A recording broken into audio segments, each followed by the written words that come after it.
Maintaining boundaries with a consumer. Why are boundaries important? Boundaries are important for the person receiving services as well as the home care aide or attendant to assure a relationship that is professional yet compassionate. Maintaining appropriate boundaries will prevent unnecessary conflict between you and the person you work with. Communication regarding boundaries should be established up front and should be revisited throughout your working relationship. Boundaries may differ based on the person's expectations. 15 years ago, Rob Oliver was a carefree college senior on vacation with friends when tragedy struck. He was in a terrible surfboarding accident and became paralyzed from the waist down, with little use of his arms. His girlfriend at the time married him a year later, and now they're raising triplets.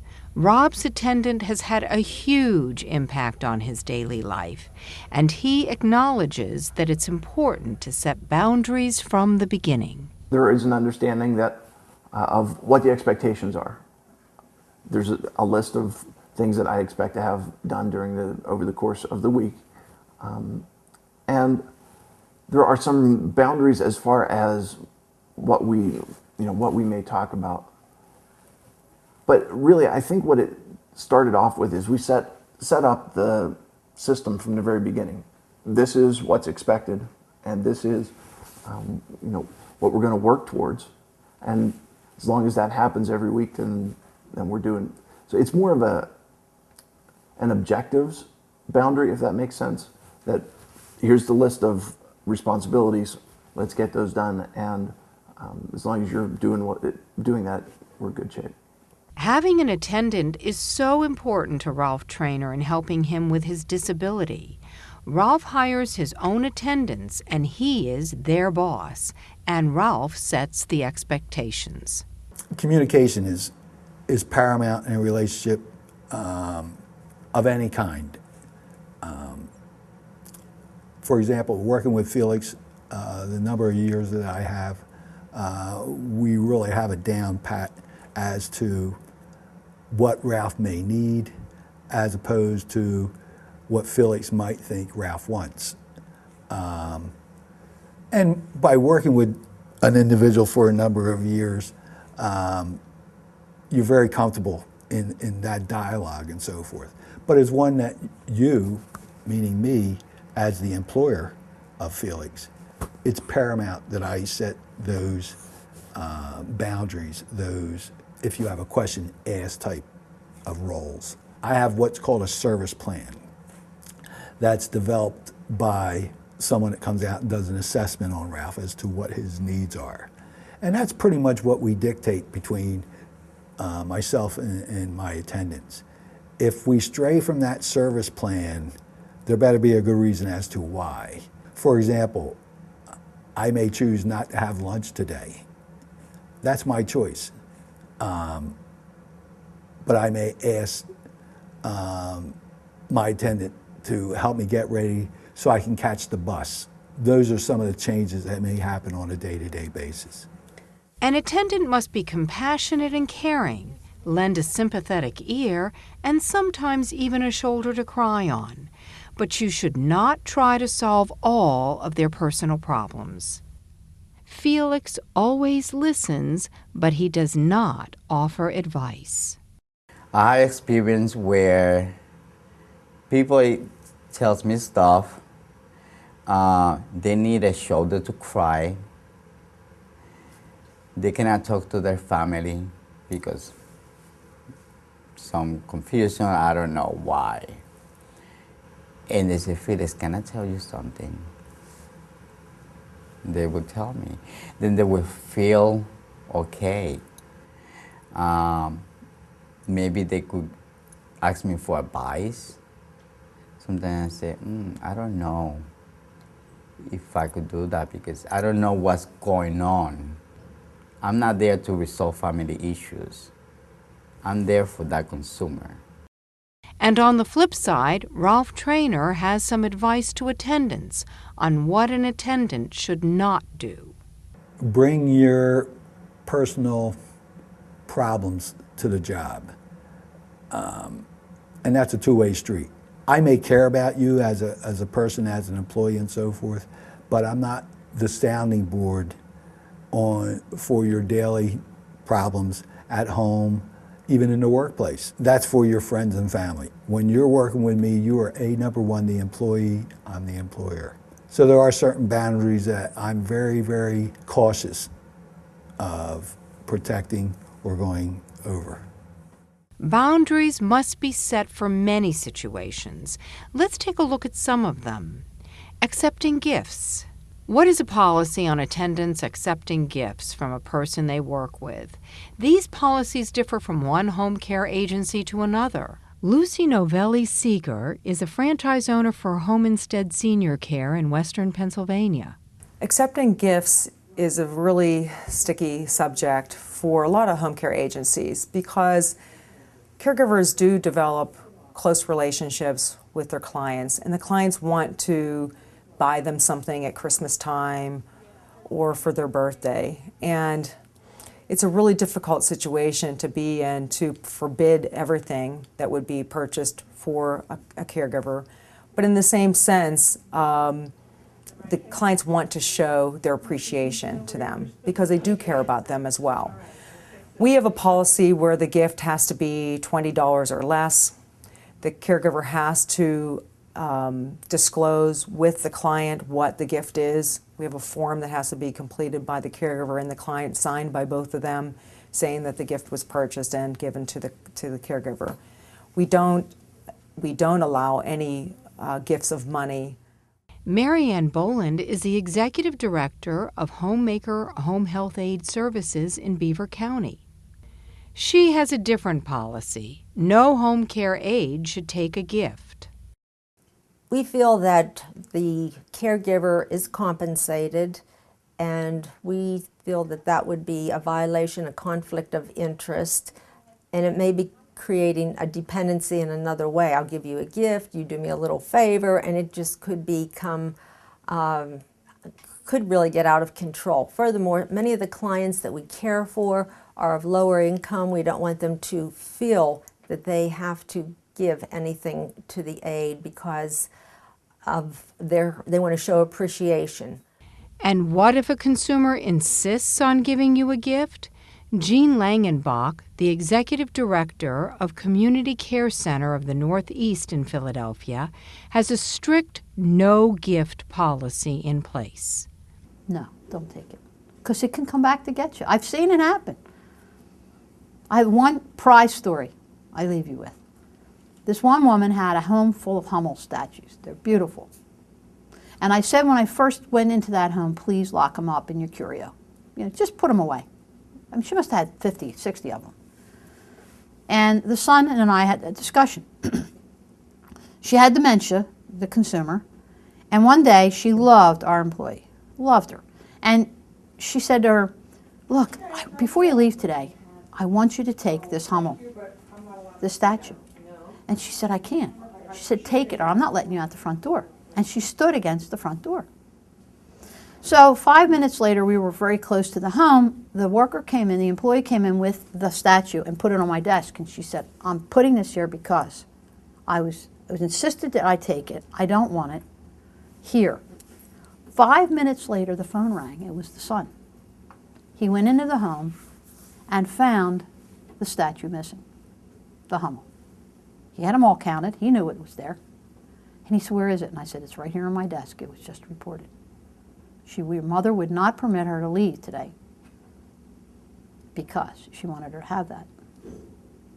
So that's what I say. Stick to the policy and you're safe. You'll have a good reputation as an agency. Otherwise, you're going to be one of those agencies out of there that you're going to see in the newspaper that's saying they're not trusted. And that's what we're going to come up against in the future. The more and more home care that's done, we're going to be just as scrutinized as nursing homes. Marian Hollabaugh is a home care attendant who recently won the very prestigious Pennsylvania Department of Aging Direct Care Worker of the Year Award. Her thoughts on gift giving. I'm sorry, but we get paid. We cannot accept any gifts. And that has happened in the past. If times they would go to the store and they want to give you something for going to the store for them, and oh no, we cannot take nothing. That's against the company policy. We're happy to do it, and that's our job, and we are not able to take anything. If you are an attendant hired directly by a person receiving services, the rules may be a bit different. In that case, the boundaries can be set between you and the person you work with. As an attendant, you would never want to put yourself in a position of being accused of taking advantage of the person you work with. If you do accept gifts, they should be of modest value. Money. How do home care aides deal with money situations? They are not to deal with credit cards, checkbooks. The only time that they will deal with money is if they have to go to the grocery store and they're given cash, and they must bring back a receipt. That is the only time that they handle money. Yeah, money, what we try to work out ahead of time, if there's a grocery store, a lot of times you can get a prepaid card for groceries. So we may work that out with the consumer or their family if they're assisting the consumer. The other thing that we do is that if the client gives the caregiver money, we count the money out before we go to the store. We document in the client log that this much money was given, go to the store, come back with a receipt, document again the money that was returned, and count their change out with the receipt. So it's just a practice that we've gotten into. We try not to have too much money that's involved with it. We know that groceries are typically minimal for somebody who's living by themselves, but it seems if there's going to be a big purchase, we may get the family involved or have a prepaid card or those sorts of things to protect the caregiver and the client. The attendant should not be dealing with consumers' credit cards. They would not be using the credit cards. There's always exceptions because we have so many individual situations. If that should be the situation, our supervisor has to know about it. There are limits, and there would be like one aide that would be exchanging the money or the credit card and using that for purchasing any items. We wouldn't have multiple aides in that environment. And we do have some exceptional clients who have some needs that we have to be flexible with. And when it comes to borrowing money from the consumer, don't. I mean, we really impress on them that it could, look like exploitation of the client if they get into a situation where they're accepting money or gifts or loans or personal items from their home that is not a situation that they want to be in or that the client would want to be in, to be able to show that there's some inappropriate activity that's going on. So we steer clear of that completely. Borrowing from the consumer.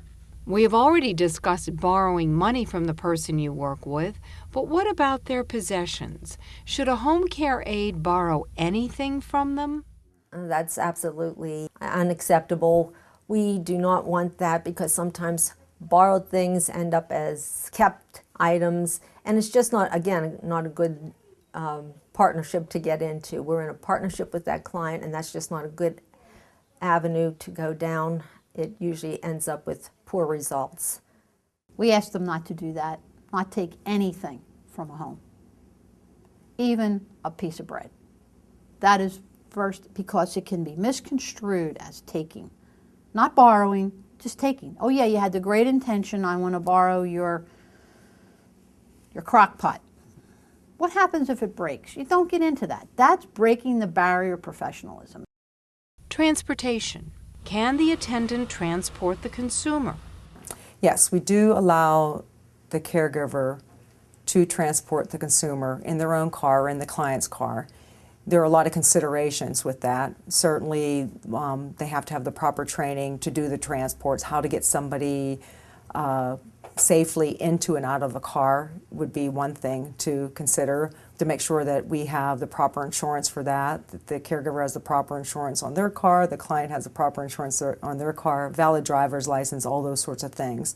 But we also do tell them that they need to follow the rules and regulations of the road. They cannot use their cell phone while driving. Seat belts have to be on. So there's some things like that that we mandate for them to do in order to transport clients. This policy is different for every agency. Be sure to check with your supervisor before you transport any consumer in a car. Wills. And what about an attendant being included in a will? That's not acceptable either. I don't know that that has happened. Many times we wouldn't know, but if we should know, we would have to address that with the family or with the individual, that could jeopardize the relationship with the agency, and that they are not to put our staff in their will.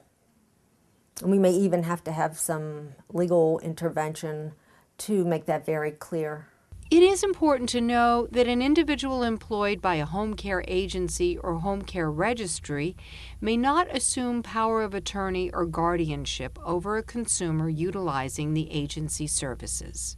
If the consumer has told the caregiver ahead of time that the caregiver is in the client's will, then yes, they should report that to the agency, and that is not permitted.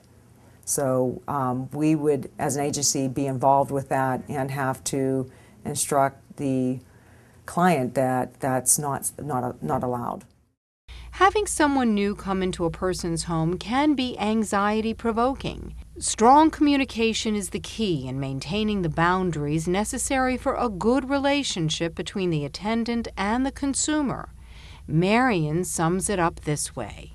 Everybody has different needs and different personalities, and you don't want to go in and you don't want to run their house. It's their house, and you just don't want to take over. Marion is really speaking about remaining compassionate, flexible, and caring while maintaining the boundaries that assure you keep your professionalism as a home health care aide or an attendant.